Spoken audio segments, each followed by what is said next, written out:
Hi friends, welcome to my channel. Gowri Kalyana ಮುಂದಿನ ಸಂಚಿಕೆಗಳಲ್ಲಿ ಅತ್ಯಂತ ಕುತೂಹಲಕಾರಿ ತೀವ್ರ ತಿರುವುಗಳ ಸಂಚಿಕೆ ನಿಮ್ಮೆಲ್ಲರಿಗೂ ಆತ್ಮೀಯ ಸ್ವಾಗತ. ಇಂದಿನ ಸಂಚಿಕೆಯಲ್ಲಿ ಮನೆಯವರೆಲ್ಲ ಸೇರಿ ಗೌರಿಯ ಮೇಲೆ ಮುಗಿಬಿದ್ದಾಗ ತಾತ ಬಂದು ಗೌರಿಯ ಪರವಾಗಿ ನಿಲ್ಲುವ ದೃಶ್ಯ ಮತ್ತು ವಿವೇಕ್ ಎಣೆದ ಕುತಂತ್ರಕ್ಕೆ ಗೌರಿ ಕೊಟ್ಟ ಶಾಕಿಂಗ್ ರಿಯಾಕ್ಷನ್ ಪೂರ್ಣ ವಿವರ ಇಲ್ಲಿದೆ. ಬನ್ನಿ ಏನು ಕತೆ ಅಂತ ಹೇಳಿ ತಿಳಿದುಕೊಳ್ಳೋಣ. ಸಂಚಿಕೆ ಆರಂಭದಲ್ಲಿ ಗೌರಿಯ ತಂದೆಗೆ ಸಿಕ್ಕಿದ ಕಾಂಟ್ರಾಕ್ಟ್ ರದ್ದಾಗಿದ್ದಕ್ಕೆ ಸರಿತಾ ಮತ್ತು ಚಂಚಲ ಗೌರಿಯನ್ನೇ ಹೊಣೆಗಾರಳನ್ನಾಗಿ ಮಾಡಿ ತೀವ್ರವಾಗಿ ನಿಂದಿಸ್ತಾರೆ. ಮೀಡಿಯಾ ಮುಂದೆ ಹೋಗಿ ಮನೆ ಮರ್ಯಾದೆ ಕಳೆದೆ ಎಂದು ಸರಿತಾ ಕೂಗಾಡಿದಾಗ ಗೌರಿ ಧೈರ್ಯವಾಗಿ ಎದುರಿಸಿ, ನಿಮ್ಮಂತೆ ನಾನು ತವರ ಮನೆಗೆ ಬೆಲೆ ಕಟ್ಟಿ ಕೊಂಡುಕೊಳ್ಳಲು ಹೋಗಲಿಲ್ಲ, ನನ್ನ ಇತ್ತವರ ಕಷ್ಟಕ್ಕೆ ನಾನು ಸಾಥ್ ಕೊಡುತ್ತೇನೆ ಎಂದು ಖಾರವಾಗಿ ಉತ್ತರಿಸ್ತಾಳೆ. ಇದನ್ನು ಸಹಿಸದ ಸರಿತಾ, ಹಾಗಾದರೆ ನೀನು ಈ ಮನೆಯಲ್ಲಿ ಇರಬಾರದು ಎಂದು ಆಚೆ ಕಳುಹಿಸಲು ನಿರ್ಧರಿಸ್ತಾಳೆ. ಅಷ್ಟರಲ್ಲಿ ಅಲ್ಲಿಗೆ ಬರುವ ಮನೆ ಹಿರಿಯರು ತಾತ ಸರಿತಂಗೆ ತಕ್ಕ ಶಾಸನ ಮಾಡ್ತಾರೆ. ಗೌರಿ ಈ ಮನೆ ಮರ್ಯಾದೆ ಕಳೆಯಲಿಲ್ಲ, ಬದಲಾಗಿ ಮನೆ ಮರ್ಯಾದೆಯನ್ನು ಉಳಿಸಿದ್ದಾಳೆ. ಅಷ್ಟೈಶ್ವರ್ಯ ಇರುವ ಈ ಮನೆಗೆ ಅವಳು ಕಲಾ ಸರಸ್ವತಿಯಾಗಿ ಬಂದಿದ್ದಾಳೆ. ತನ್ನ ತವರ ಮನೆಗೆ ಗಂಡನ ಮನೆಯಿಂದ ಬಿಡಿಗಾಸನ್ನು ಒಯ್ಯದೆ ತನ್ನ ಬೆವರಿನ ದುಡಿಮೆಯಿಂದ ಸಹಾಯ ಮಾಡಲು ಬಯಸುವ ಇಂತಹ ಸೊಸೆ ಸಿಕ್ಕಿರುವುದಕ್ಕೆ ನಾವು ಹೆಮ್ಮೆ ಪಡಬೇಕು.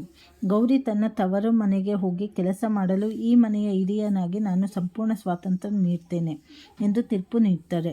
ತಾತನ ಈ ನಿರ್ಧಾರದಿಂದ ಸರಿತಾ ಮತ್ತು ಚಂಚಲ ಉರಿದು ಬಿದ್ದರೂ ಏನು ಮಾಡಲಾಗದೆ ಸುಮ್ಮನಾಗ್ತಾರೆ. ಇನ್ನೊಂದೆಡೆ ಗೌರಿಯ ತಂದೆ ವೀರಣ್ಣ, ನಮ್ಮಿಂದ ಮಗಳ ಸಂಸಾರಕ್ಕೆ ಕಷ್ಟ ಬರಬಾರದು, ನಮ್ಮ ಮನೆಯನ್ನು ಮಾರಿ ಸಾಲ ತೀರಿಸಿ ಯಾವುದಾದರೂ ಬಾಡಿಗೆ ಮನೆಯಲ್ಲಿ ಬದುಕೋಣ ಎಂದು ನಿರ್ಧರಿಸಿ ಕಣ್ಣೀರಿಡುತ್ತಾರೆ. ಕೊನೆಯಲ್ಲಿ ರೂಮ್ಗೆ ಬರುವ ವಿವೇಕ್ ಮತ್ತು ಗೌರಿ ಮಧ್ಯೆ ದೊಡ್ಡ ವಾಗ್ವಾದ ನಡೆಯುತ್ತದೆ. ನನ್ನ ಕಾಂಟ್ರಾಕ್ಟ್ ರದ್ದುಗೊಳಿಸಿದ್ದು ನೀವೇ ಎಂದು ತಾತನ ಮುಂದೆ ಹೇಳಿದ್ದರೆ ನಿಮ್ಮ ವಿಗ್ರಹ ಪುಡಿಯಾಗುತ್ತಿತ್ತು.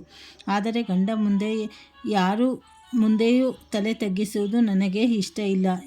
ನನ್ನ ಗಂಡ ಯಾರ ಮುಂದೆ ತಲೆ ತಗ್ಗಿಸುವುದು ನನಗೆ ಇಷ್ಟ ಇಲ್ಲ ಎಂದು ಗೌರಿ ಹೇಳ್ತಾಳೆ. ವಿವೇಕ್, ನಾನು ನಿನ್ನನ್ನು ಅಲ್ಲಿಗೆ ಕಳಿಸುವುದಿಲ್ಲ ಎಂದು ಹಠ ಹಿಡಿದಾಗ ಗೌರಿ ತಕ್ಷಣವೇ, ಸರಿ, ಗಂಡನ ಮಾತೇ ವೇದವಾಕ್ಯ, ನೀವು ಬೇಡ ಎಂದರೆ ನಾನು ಎಲ್ಲೂ ಹೋಗುವುದಿಲ್ಲ ಎಂದು ಸರಳವಾಗಿ ಒಪ್ಪಿಕೊಳ್ಳುತ್ತಾಳೆ.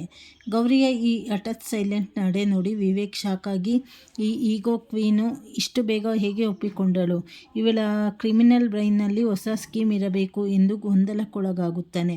ರಾತ್ರಿ ಕನಸಿನಲ್ಲೂ ಗೌರಿ ಬಂದು ವಿವೇಕ್ ಜೊತೆ ಸರಸವಾಡುವ ದೃಶ್ಯದೊಂದಿಗೆ ಸಂಚಿಕೆ ಮುಕ್ತಾಯವಾಗುತ್ತದೆ. ಗೌರಿಯ ಈ ಸೈಲೆಂಟ್ ಮಾಸ್ಟರ್ ಪ್ಲಾನ್ ಏನು? ವಿವೇಕ್ನನ್ನು ತನ್ನ ದಾರಿಗೆ ತರಲು ಗೌರಿ ಎಣೆದ ಹೊಸ ತಂತ್ರವೇನು ತಿಳಿಯಲು ಮುಂದಿನ ಸಂಚಿಕೆಗಳನ್ನು ತಪ್ಪದೇ ವೀಕ್ಷಿಸಿ. ಮುಂದೆ ಏನೇನಾಗತ್ತೆ ಅಂತ ಹೇಳಿ ಮುಂದೆ ತಿಳಿದುಕೊಳ್ಳೋಣ. ಹೊಸದಾಗಿ ನನ್ನ ಚಾನಲ್ ಯಾರ್ಯಾರು ನೋಡ್ತಾ ಇದ್ದೀರಾ ಚಾನಲನ್ನು ಸಬ್ಸ್ಕ್ರೈಬ್ ಮಾಡಿ, ಲೈಕ್ ಮಾಡಿ, ಶೇರ್ ಮಾಡಿ, ಹಾಗೆ ಸಪೋರ್ಟ್ ಮಾಡಿ. ಧನ್ಯವಾದಗಳು.